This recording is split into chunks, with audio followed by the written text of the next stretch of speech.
Hi guys! Nagka-bulingit pa tayo guys, no? Kasi kakagising lang natin. So, tinanggal ko yung aking post about doon kay Nono. Kasi, naging insensitive ako guys. Dapat hindi ko na pala talaga pinopost yun. And, sa amin na lang yun, no? Pero, yun na. I-update ko na lang kayo guys. Pag makapunta kami kila Nono doon.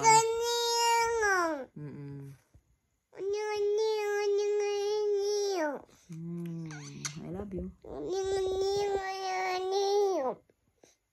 So, hindi pa tayo nakapag-sublay no? Kasi kasi lang po talaga natin guys.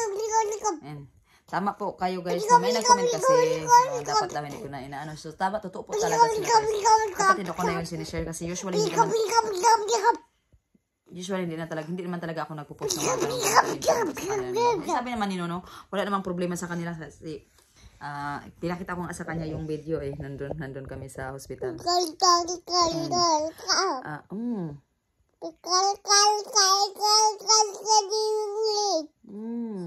Eh, nakita po talaga ni Nona yun. Ayan. And pati si Tony nakita din. I love you too.